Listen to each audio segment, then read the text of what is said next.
Yes, जय हिंद all of you बच्चा पार्टी। तो अब हम आपके सामने लेके आ चुके हैं दिशा 10 बैच, जिसके अंदर हम क्लास 10th के स्टूडेंट्स को क्लास 10th के स्टूडेंट्स को मैथ्स का कंप्लीट बैच हम लेके आ चुके हैं। यानी कि पूरी मैथ्स इस बैच के अंदर होने वाली है बहुत ईजी पीजी वे में।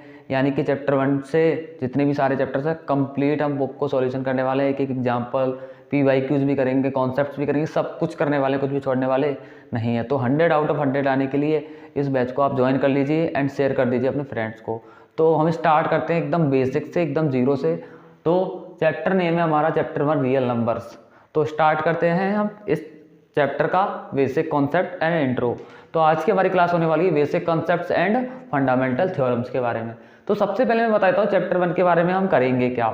चैप्टर 1 के बारे में हम जो टॉपिक्स कवर करेंगे वो मैं आपको बता देता हूँ। तो topics to be covered, topics to be covered,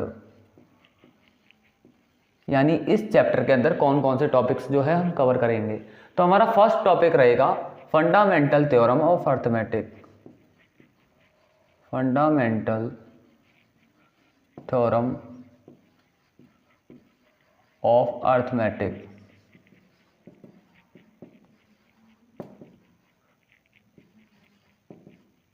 next point हमारा रहेगा प्राइम फैक्टराइजेशन,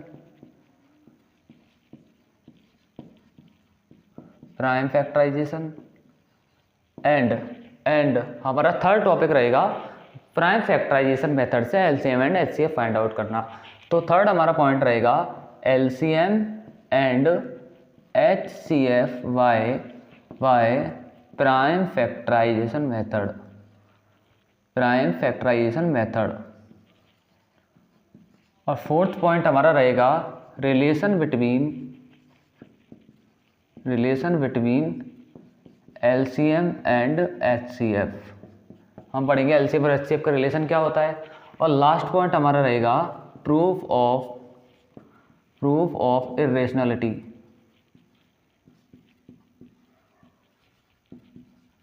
तो ये हम टॉपिक्स कवर करेंगे चैप्टर 1 के अंदर। बहुत इजी पीजी चैप्टर है, सबसे इजी चैप्टर्स को हम कह सकते हैं।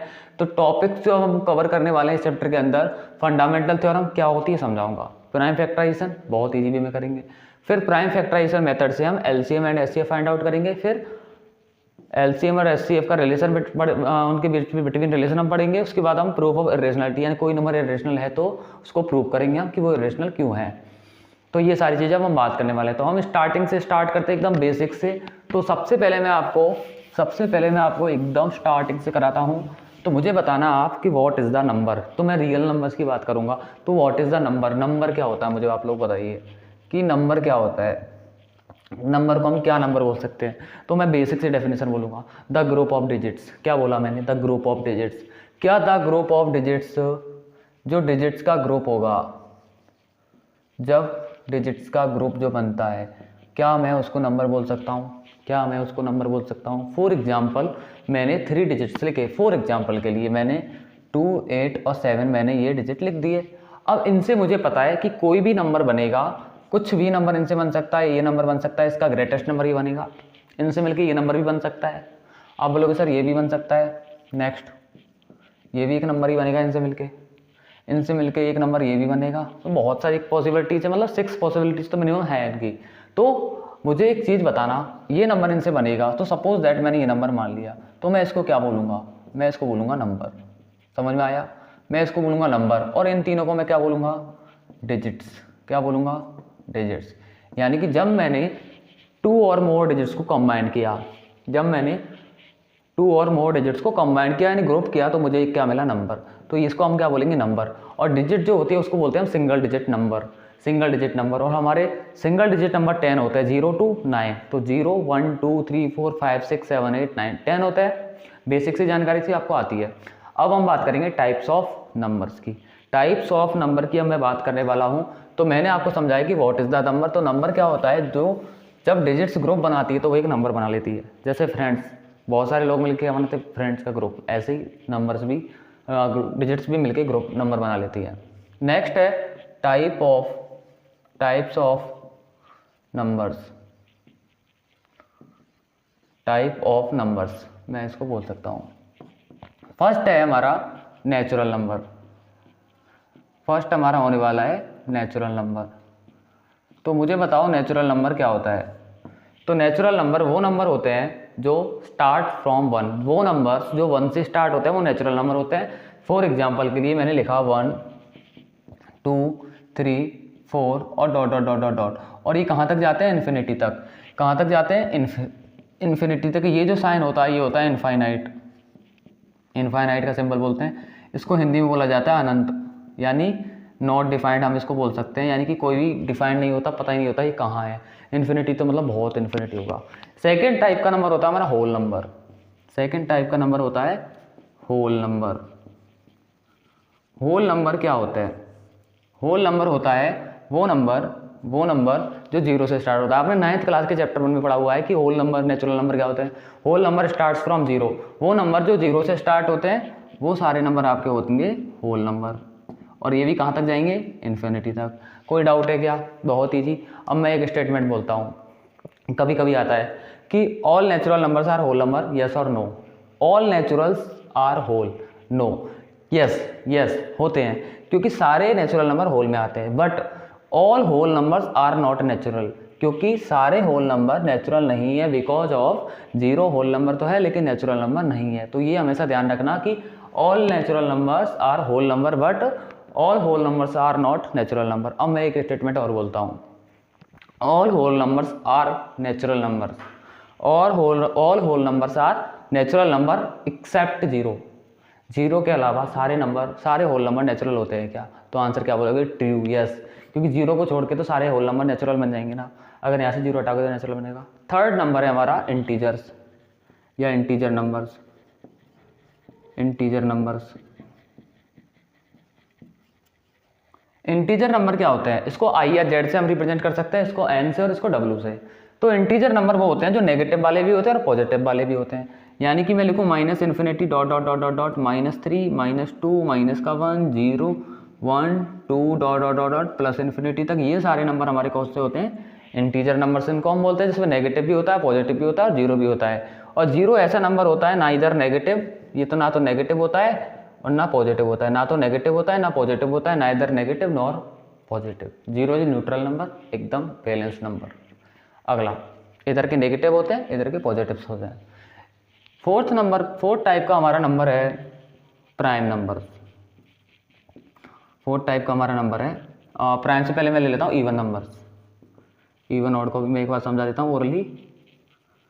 अगर कोई number, if a number is divisible by 2, अगर कोई नंबर 2 से डिवाइड हो जाता है तो वो इवन नंबर है। अगर नंबर कोई भी 2 से डिवाइड नहीं होता तो वो ऑड नंबर्स होता है।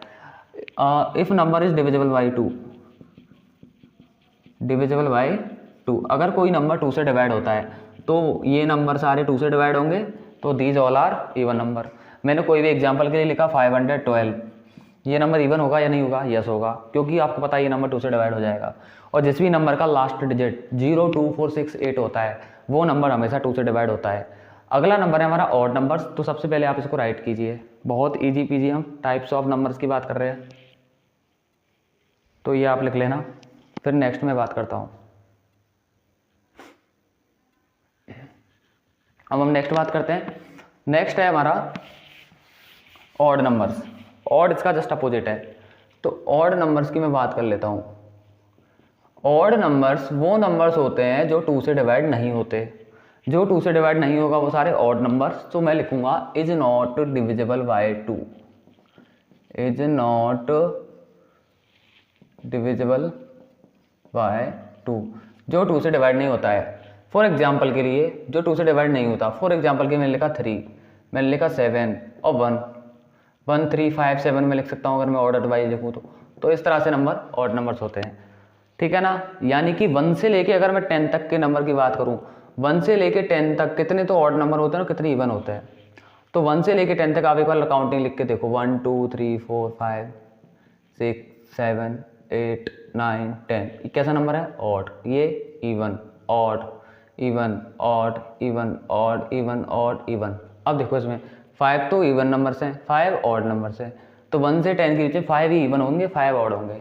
अब आपसे कोई पूछे 1 से लेके 1 लाख तक के बीच में कितने नंबर इवन होंगे, कितने ऑड होंगे, तो आप आंसर इजीली दे दोगे, 50,000 इवन होंगे सर और 50,000 ऑड होंगे, क्योंकि जितने क्योंकि अल्टरनेट चलता है, odd even odd even odd even ऐसे चलता जाएगा। किसी का रोल नंबर है, आपकी डेट ऑफ बर्थ चेक करो, ऑड या इवन है, चेक करो ऑड या इवन है, इजीली पता चल जाएगा। अगर 2 का डिवाइड नहीं जा रहा तो ऑड, अदरवाइज इवन।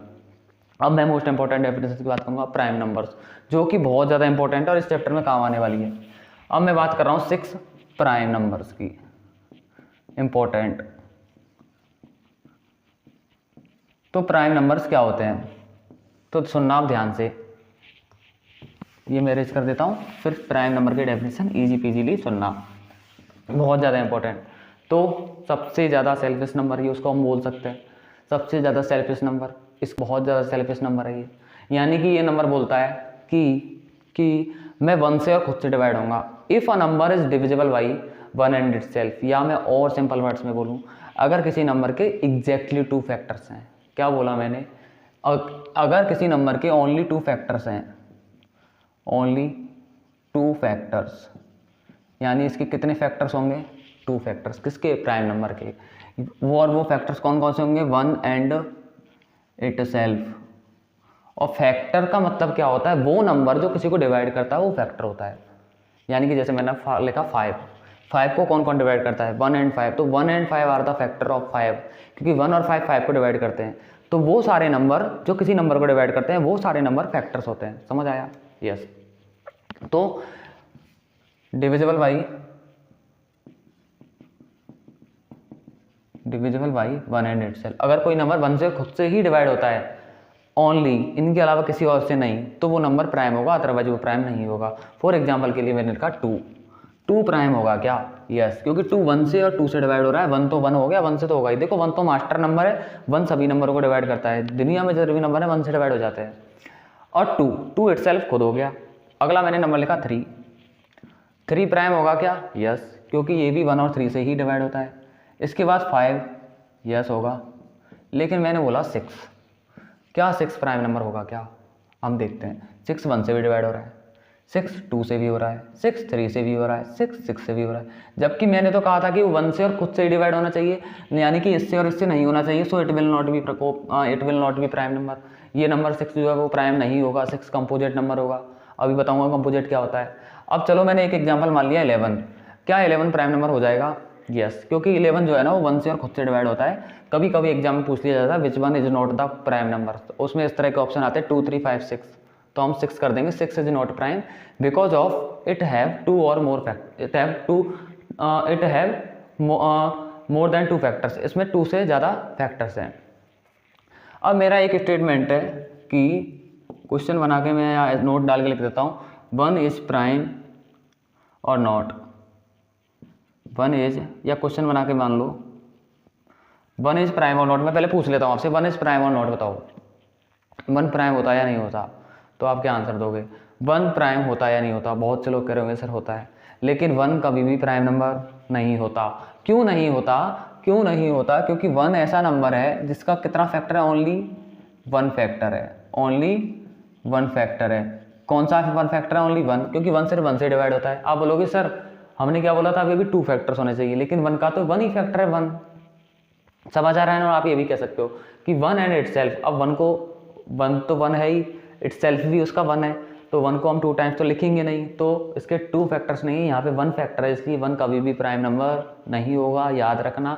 1 ऑड होता है लेकिन प्राइम नहीं होता, तो 1 is not prime, 1 is not prime number, 1 is not a prime number because of 1 has only 1 factor, 1 has only 1 factor as 1, 1 के पास ओनली 1 फैक्टर है जो कि 1 है, या आप सिंपल लिख दो 1 has only 1 factor, that's it. यानी कि 1 के पास 1 फैक्टर है, इसलिए ये प्राइम नहीं होगा, जबकि प्राइम के लिए हमें 2 फैक्टर चाहिए एग्जैक्टली, ना से 2 से कम ना 2 से ज़्यादा। इतनी बात समझ में आई। ये लिखो प्राइम नंबर, बहुत ज़्यादा इंपॉर्टेंट पॉइंट है ये हमें काम में आने वाला है। प्राइम फैक्टराइजेशन वर्ड जो है वो नाम ही प्राइम वर्ड से शुरू होता है, तो इस प्राइम फैक्टराइजेशन में प्राइम नंबर्स आना तो बहुत ज़्यादा इंपॉर्टेंट है। पहले ये लिखो, फिर मैं कराता हूँ नेक्स्ट पॉइंट अब हम करते हैं। प्राइम नंबर्स हो गया। अगला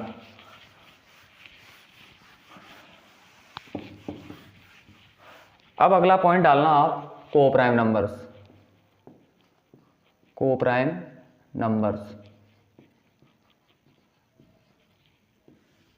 तो देखो कोप्राइम नंबर्स क्या होते हैं, बहुत ध्यान से सुनना। कोप्राइम नंबर्स वो होते हैं a pair of two numbers, ऐसे टू नंबर्स का पेयर जिनका HCF 1 हो। तो मैं क्या लिख रहा हूँ, इसकी मैं डेफिनेशन लिख रहा हूँ, a pair of two numbers, a pair of two numbers having no common factor, no common factor other than 1। यानी ऐसे नंबर्स, ऐसे टू नंबर जिनमें 1 के अलावा कोई भी कॉमन फैक्टर नहीं हो, यानी 1 के अलावा ऐसा कोई नंबर नहीं हो जो दोनों को डिवाइड करे। जैसे मैंने लिखा 2 और 3, 2 और 3 में कोई ऐसा कॉमन नंबर है क्या जो 2 और 3 दोनों को डिवाइड कर रहा है? आप बोलोगे सर 1, लेकिन मैंने बोला 1 तो करेगा, मैंने बोला अदर देन 1, 1 के अलावा, 1 के अलावा तो कोई ऐसा नंबर नहीं है जो 2 और 3 दोनों को डिवाइड कर रहा है, तो इसलिए ये कोप्राइम नंबर हो जाएगा। मैंने एक एग्जाम्पल और लिखा, मैंने लिखा 4 और 7। क्या 4 और 7 जो है कोप्राइम होगा? आप बोलोगे यस, क्योंकि 4 और 7 में कोई भी कॉमन नंबर नहीं है जो दोनों को डिवाइड करे। अब मैंने एक नंबर और लिखा 7 और 14, क्या ये कोप्राइम होगा? नो, क्योंकि ये जो नंबर है ना ये 7 से भी डिवाइड हो रहा है। दोनों नंबरों में किसी कॉमन नंबर 7 का डिवाइड जा रहा है, जबकि मैंने तो बोला था 1 के अलावा किसी और से डिवाइड नहीं होना चाहिए, तो ये नंबर कोप्राइम नहीं होगा, क्योंकि इसमें 7 से डिवाइड हो रहा है जो कि कॉमन नंबर है, नहीं होना चाहिए। अगला एग्जाम्पल मैंने लिखा 8 एंड 19, क्या ये दोनों नंबर कोप्राइम होंगे? यस, क्योंकि दोनों नंबरों में किसी भी कॉमन नंबर का डिवाइड नहीं जा रहा अदर देन 1 के अलावा किसी और नंबर का डिवाइड उसमें नहीं जाए, तो वो कोप्राइम होते हैं। समझ में आया? कोप्राइम भी बहुत इंपॉर्टेंट है, हम इरेशनलिटी को प्रूव करने के लिए इसका यूज करेंगे, इसलिए मैं इंपॉर्टेंट इसको बता रहा हूँ, ठीक है ना। तो ऐसे टू नंबर जिनमें किसी भी कॉमन नंबर से डिवाइड नहीं जाए, कॉमन का मतलब उन दोनों में एक ही नंबर से डिवाइड नहीं जाए।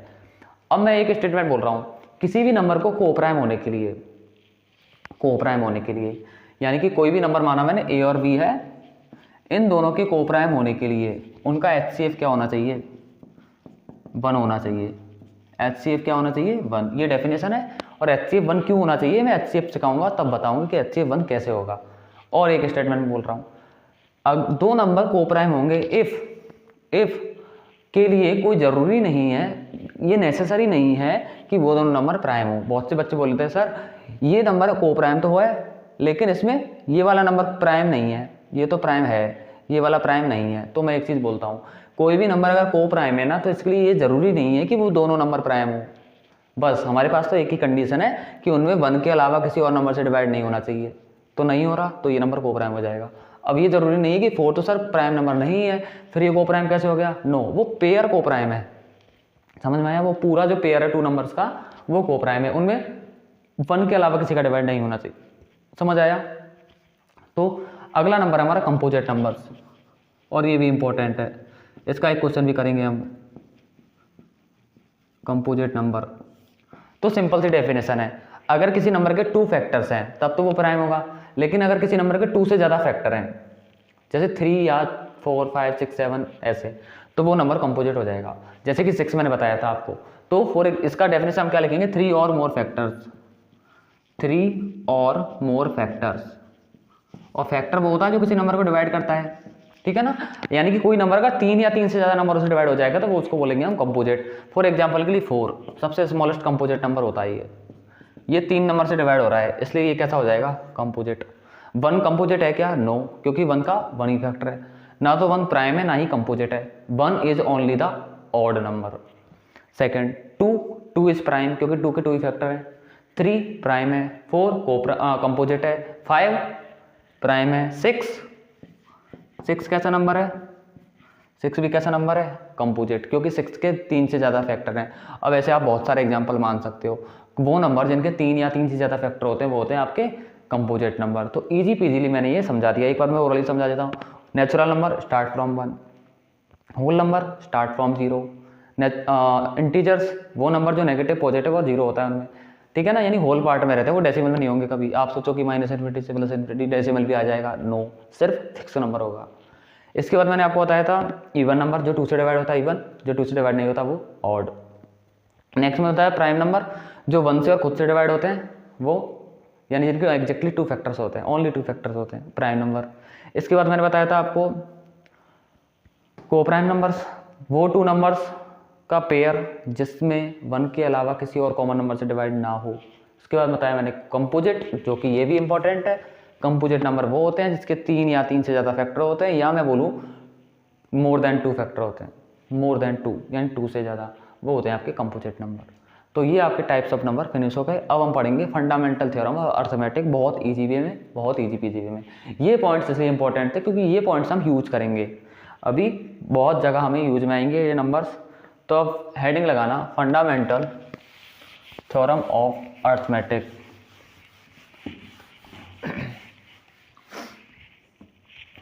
अगली हेडिंग लगाना आप, फर्स्ट पॉइंट है हमारा ये चैप्टर का,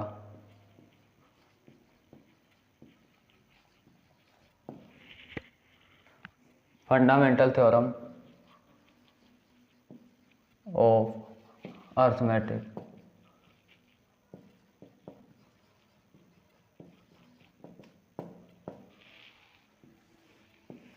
ये है, देखो फंडामेंटल थ्योरम अर्थमेटिक क्या कहती है, पहले मैं इसका स्टेटमेंट लिख देता हूँ फिर आपको समझाता हूँ। तो लिखना every composite number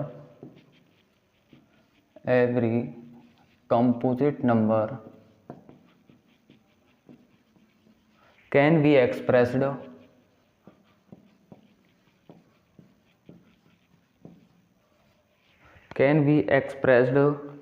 as a product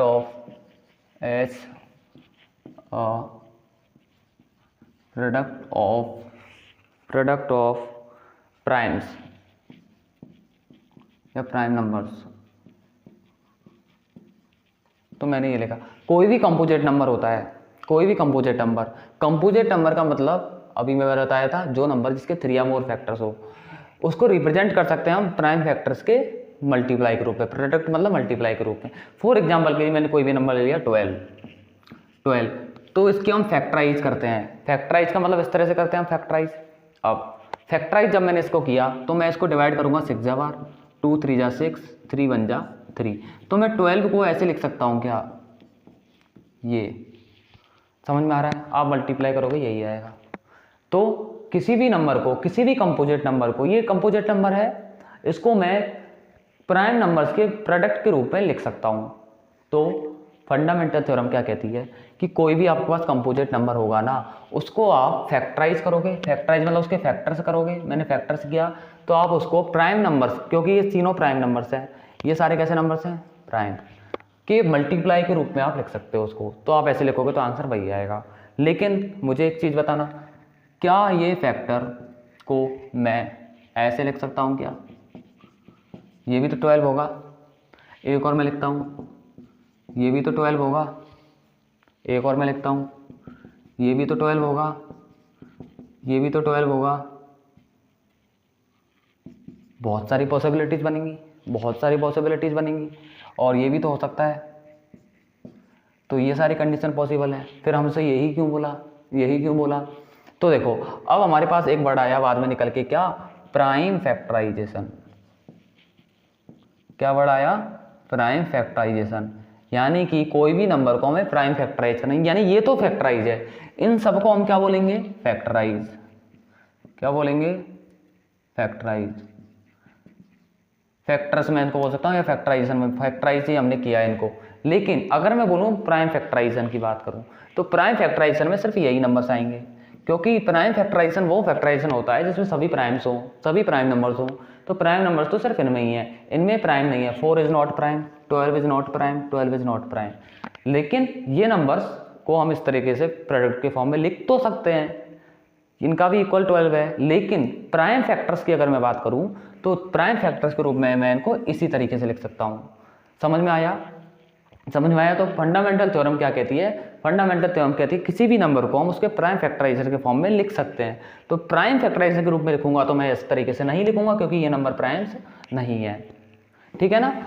तो ये नंबर प्राइम्स नहीं है, तो मैं सिर्फ इतना लिखूंगा। ये बात समझ में आ गई आपको? ये बात समझ में आया? इतना लिख लो आप। फिर मैं आगे और कराता हूँ आपको, एक लाइन और लिखाऊंगा मैं आपको इसके आगे, यहाँ पे लिख देता हूँ मैं, ये इरेज करके ही लिख देता हूँ। फंडामेंटल थ्योरम में एक लाइन और है लिखना, द प्राइम फैक्टराइजेशन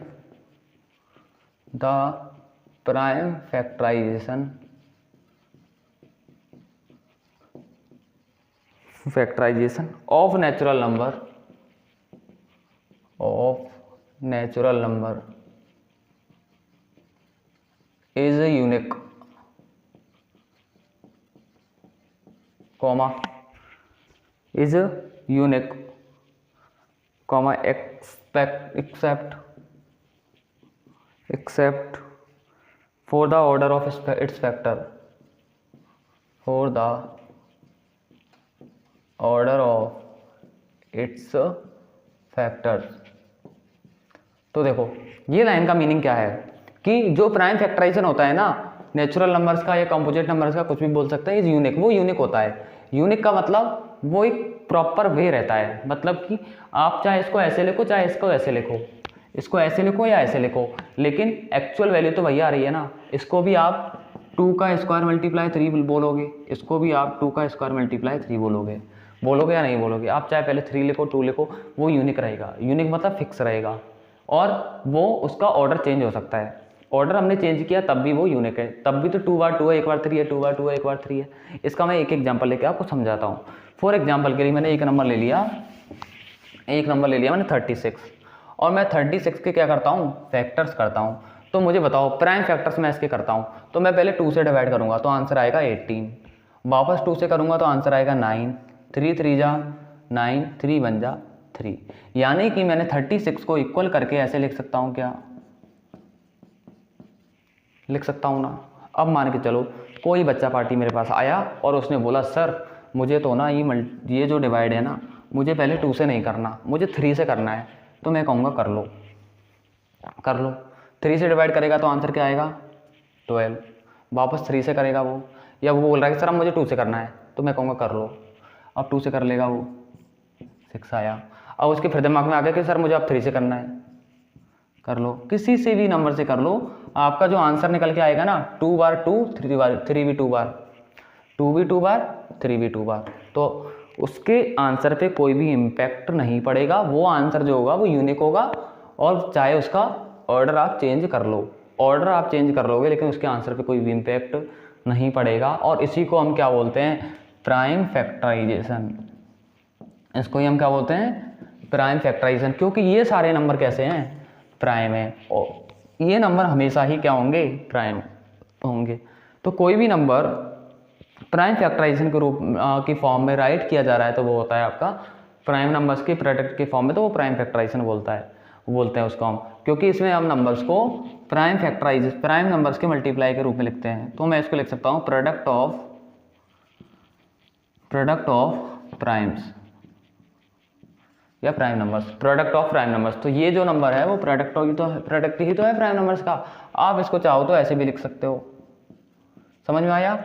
तो ये बेसिक कंसेप्ट था। फंडामेंटल थ्योरम मैंने क्या बताया, कोई भी नंबर को हम आप प्रॉपरली फैक्टराइज करके लिख सकते हो प्राइम नंबर्स की फॉर्म में। आप विदाउट प्राइम भी कर सकते हो। कोई बच्चा पार्टी बोलेगा सर मैं 4 से करूँ तो, बट 4 प्राइम नहीं है, तो हमें प्राइम नंबर्स के फॉर्म में लिखना है, उसको प्रोडक्ट की फॉर्म में लिख सकते हो। आप चाहे ऐसे करो या बिना ऑर्डर डिवाइस करो तो भी आंसर आपका क्या आएगा, सेम ही आएगा। इसको भी आप 2 स्क्वायर 3 स्क्वायर लिखोगे, इसको भी तो आप यही लिखोगे। लेकिन जब हम एक प्रॉपर फॉर्मेट में करते हैं ना, पहले स्मॉल नंबर फिर बिग नंबर, तो देखने में अच्छा लगता है और उसका ऑर्डर अच्छा लगता है। अगर आप पहले 3 से करो फिर वापस 2 से करो तो वो अच्छा नहीं लगेगा। तो मेरा एडवाइस यही है कि स्टार्ट हमेशा अच्छे से करें, असेंडिंग ऑर्डर की तरह, यानी पहले छोटे नंबर फिर बड़े नंबर। नोटबुक दिखने में अच्छी लगे, चेक करने वाले को भी लगे कि अच्छी तरीके से लगा है। आप पहले 3 से कर रहे हो फिर 2 से कर रहे हो फिर 5 से कर रहे हो फिर, तो ये थोड़ा ऑर्डर टाइप का लगता है। तो प्लीज़ आप लोग इस तरीके से करें, ये वाला तरीका अलाउ नहीं करें, जबकि इट इज़ राइट। रॉन्ग कोई नहीं कहेगा, लेकिन आप इस तरीके से करोगे प्रॉपर फॉर्मेट में, अच्छा लगेगा, ज़्यादा बेटर है और इतना हार्ड नंबर भी नहीं आता है। अब मुझे आप लोग 108 के प्राइम फैक्टराइज करके कमेंट में दीजिए, ठीक है ना। और जो इसको राइट कर रहे हैं वो इसको राइट कर लीजिए, फिर मैं आपको फर्स्ट क्वेश्चन करा देता हूँ। जल्दी से ये राइट कीजिए, फिर मैं आपको फर्स्ट क्वेश्चन आपको करा देता हूँ इसका।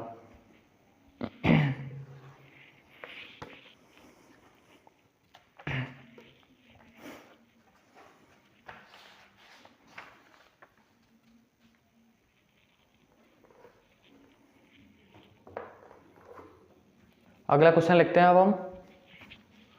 अब मैं एक्सरसाइज 1.1 स्टार्ट कराने जा रहा हूँ आपको का क्वेश्चन नंबर 1। एक्सरसाइज 1.1 और इसका क्वेश्चन नंबर 1। तो क्वेश्चन नंबर 1 में आपके लिए लिख देता हूँ कि express each number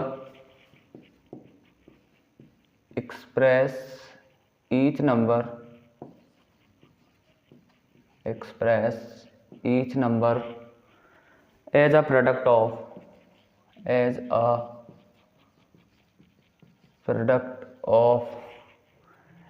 its prime factors,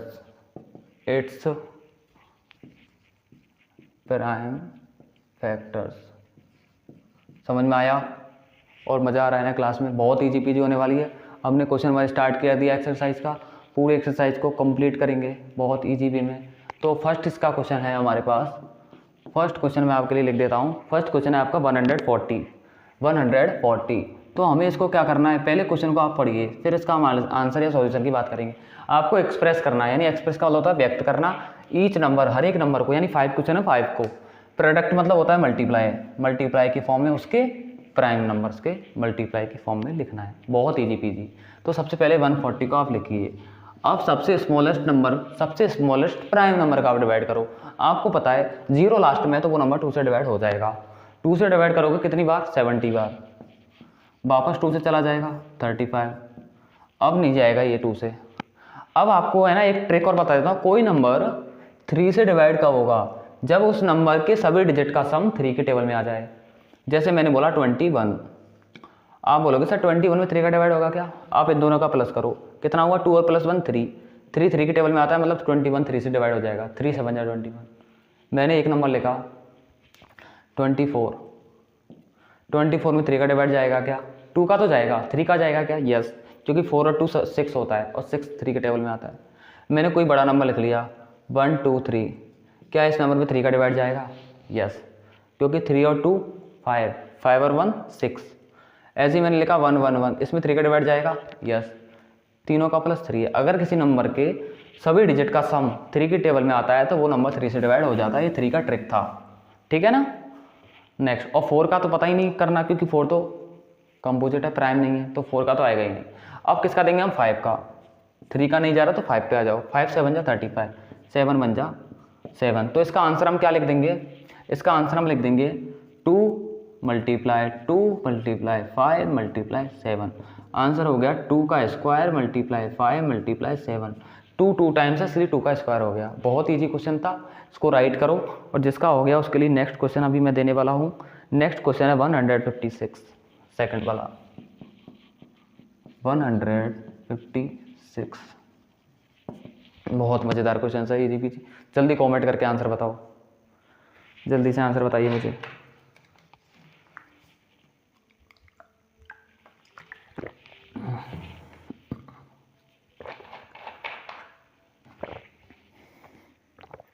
बहुत ईजी होने वाला है।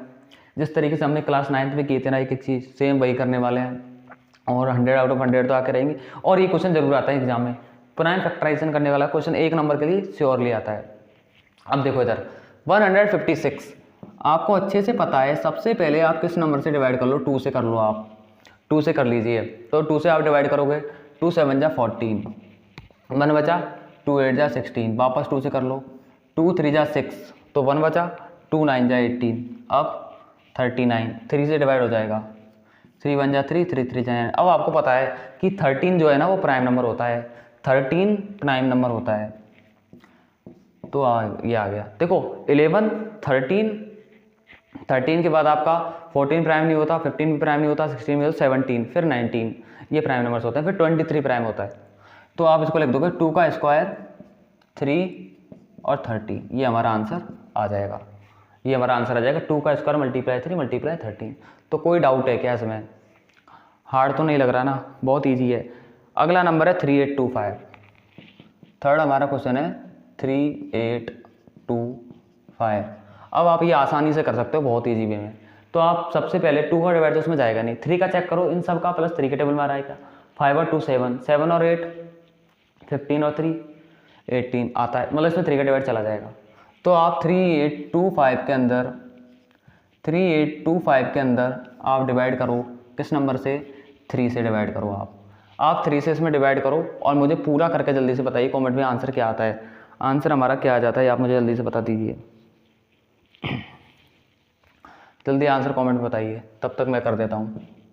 3 2 जा 6, 7 8 2 बच गया, 3 7 जा 21, 3 5 जा 15, वापस 3 से हो जाएगा, 3 4 जा 12, 3 2 जा 6 और 1 7, 3 5 जा 15। अब किससे जाएगा ये, अब 3 से नहीं जाएगा क्योंकि इनका +3 के टेबल में नहीं आ रहा ना। 5 से हो जाएगा क्योंकि लास्ट में 5 है। जिस नंबर के लास्ट में 0 5 होता है वो नंबर 5 से डिवाइड हो जाता है। तो 5 8 जा 40, 5 5 जा 25, अगेन 5 से 70। और मुझे बताया था अभी आपको 17 इज़ द प्राइम नंबर, 17 और प्राइम में तो प्राइम का ही डिवाइड जाता है। आंसर क्या हो जाएगा, 3 का स्क्वायर, 5 का स्क्वायर और 17। ख़त्म, टाटा बाय बाय। बहुत आसानी से ये क्वेश्चन हो गया। अब 2 क्वेश्चन और इसमें है, वो आपको होमवर्क के लिए दे दूँ क्या। 2 क्वेश्चन और हैं इसके, क्वेश्चन नंबर 4 और क्वेश्चन नंबर 5। ये 1 के अंदर ही है, मतलब क्वेश्चन 4 है हमारे पास और एक क्वेश्चन नंबर 5 है। क्वेश्चन 4 है 5005 और क्वेश्चन 5 है हमारे पास 7429, 7429। ये 2 क्वेश्चन होमवर्क के लिए आप लोग करना, नोट्स प्रॉपर्ली बनाना स्टार्ट कर दीजिए। ये एज ए टेस्ट एक चीज़ लिखाऊंगा, जो भी लिखाता हूँ सब कुछ राइट करना है आपको। ओके, तो अब हमारा क्वेश्चन 1 हो गया, फंडामेंटल थ्योरम और बेसिक कॉन्सेप्ट हमारा हो चुका है। कल हम आपको सिखाएंगे प्राइम फैक्टराइजेशन मेथड से एलसीएम एंड एचसीएफ करना और उनका रिलेशन, यानी एचसीएफ और एलसीएम का रिलेशन। तो क्लास को अपने फ्रेंड्स को भी शेयर कर दीजिए और बच्चा पार्टी हर एक क्लास को कंसिस्टेंसी के साथ लेना है, कंटिन्यूसली लेना है, मिस नहीं करना है एक भी क्लास, अगर 100 आउट ऑफ 100 आप लाना चाहते हो। तो बाकी मिलते हैं नेक्स्ट क्लास में, तब तक के लिए see you, tata bye bye and जय हिंद ऑल ऑफ यू।